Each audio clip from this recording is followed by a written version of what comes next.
In the beginning, you're scared shitless. You don't know what you're doing. You're afraid to take a trade. You're afraid to lose. You don't want to be wrong. So you're worrying about all the wrong things in the beginning.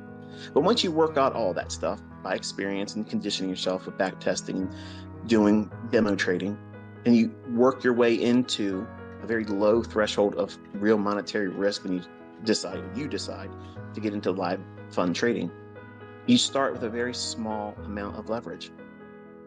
And the graduation from that is going to be slow, not fast, slow. And the reason why it must be slow is because you don't know what it feels like to do it.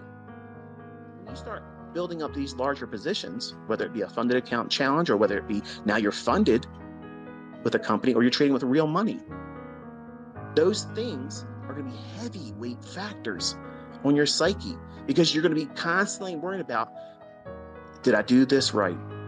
You're going to know that you did it too soon. Guarantee that's going to happen. You're going to feel that. You're going to feel it. And it's going to cloud your mind. You won't even be able to know when the market's telling you, I'm not going to do that. But you want it to be so badly delivered into your hands. You won't see it. You will not see it.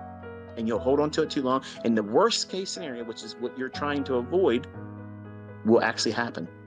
It will come back and roll against you. And that nice, big, handsome profit you had that was unrealized and you knew you should have fucking got out, at least with a partial, you didn't do it. So now what are you doing? You're kicking yourself in the ass about that. You're not ready. You're not ready. It doesn't mean you're never going to get there. It just means that you haven't desensitized yourself. You work up into it slowly. Now, partials, and I'll say this in closing, partials are a huge, huge benefit to, number one, developing students because it teaches proper money management and proper trade management. And it helps you grow as a trader. It helps you understand risk. It helps you navigate order flow. But there is no, and I'm telling you openly, there is no recipe that's going to be appropriate for everyone. That's the part that you bring into it. That's your personality. If you're trading, if you're pushing a button, the result should be you're making money. That's it. Not did I impress the people that watch me. Fuck everybody that watches me. Seriously, I don't give a fuck if you like me, okay? If I'm pushing a button and I'm taking on risk, the end of that trade, I better fucking make money. I don't care if you like my post. I don't care if you like my management of the trade. I don't give a shit. Because whether you like what I did or whether you didn't like it, if I didn't do something I didn't feel I should have done or didn't do something I should have done, I'm beating my ass up mentally over that. You could never troll me. Any of you could never troll me as hard as I do myself if I know I did something incorrectly. Cheerlead yourself. Say, you know what? I fucking did this shit today this way and it paid out. I'm fucking hammering it. That's right. That's exactly right. And people think that's arrogant. Fuck them. Fuck these people that talk that shit because they are not making money. So they're fucking miserable. They're miserable. But you're letting those types of people creep in. And you're trying to arm wrestle that shit. Oh, I'm going to show the brokies, the haters, the fucking ICT retards. That's what everybody fucking says about everything. And that kind of stuff is not necessary. You're increasing the level of difficulty for you to focus on what it is you're really doing this for, which is make money. I've watched both of you literally get into fabulous fucking trades. Fabulous. And then later on, that wasn't enough. You weren't content with it. You went and did more. Or you had open profits. You had it right there.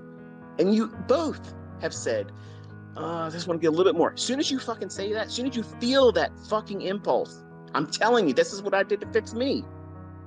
That King Kong moment. That's Larry Williams said that, you know, if you ever get this impulse when you're in a trade and you whip out the calculator and you're like, yeah, I'm going to figure out how many, if I do this, if I hold on to it this much more, and if I hold on to this and I don't take much off of the position, I hold on to everything, I'm going to be able to make this much money. As soon as you start changing your mind about what you think it's likely to do or how far it's going to go beyond what you thought, and I don't know if you realize it or not, but as soon as you say it out your mouth, I don't know if I should. That's it. Close the fucking trade. You are managing your money. You're managing the risk. You're managing your trade. And guess what you're also doing? You're managing the expectation of your audience properly. That means you are seeing something, your audience is watching you, and then now what are you doing? You're taking the action on saying, okay, I am no longer able to focus on this. It doesn't mean you suck as a trader. It doesn't mean that your concepts blow. It just means that you, as the operator, working in that market environment, you now have to pull the plug on the trade. And guess what you're doing? You're pulling the fucking trade at the height of the profitability while you're in the trade. If you just focus on what the fuck you're doing, and when you get these little vibrations that tell you, you know what's probably turning, close it. I've been doing it longer, and I would not look at that as weakness. But you probably think it's weakness. Oh, I got another trade, I bailed.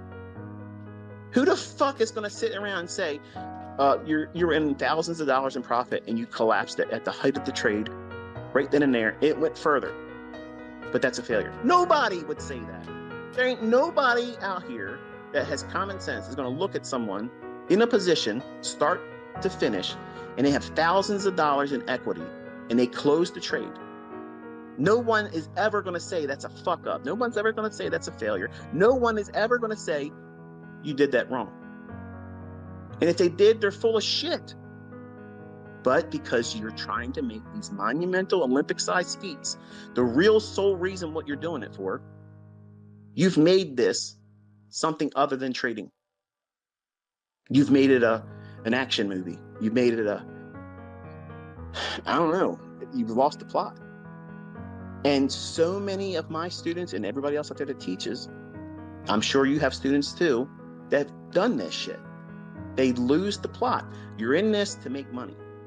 You grow from a starting point that's rather modest, and you graduate over time, adding a little bit more and a little bit more.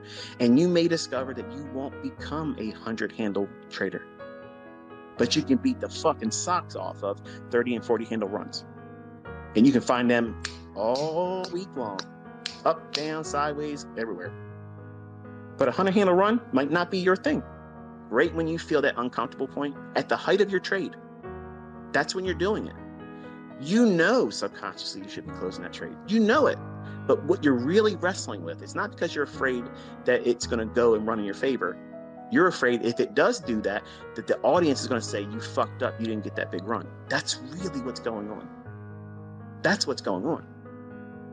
And you're not wanting to close the trade at the height of the trade's profitability when you're feeling that uncomfortable threshold because you haven't been there enough times yet. You're not desensitized. This is all new territory for you. And it's awesome watching it. It's fucking amazing watching it. I love it. I wish more of you would do that. I would watch the shit. I'm telling you, I would. But when you feel that discomfort, that's growing pains. That's you doing that last repetition to failure. Stop. Don't go anymore. You're not going to get any more muscle growth. Stop right there. Then watch and see what happens. Does it run to your objective where you thought it was going to go? Or does it turn back on you? And then measure that with your journal. Just say, hey, this is what I did that day. This is how much I got out. This is exactly the moment where I felt uncomfortable. I closed it here. And then record what you took away from that as a positive reinforcement. And then each time you do that, just like weight training, you'll be able to add another 2-pound plate, 5-pound plate, 10-pound plate. Amazing. One more repetition, we one went more to all set, of these restaurants. and you'll go We stayed at beyond. a 5-star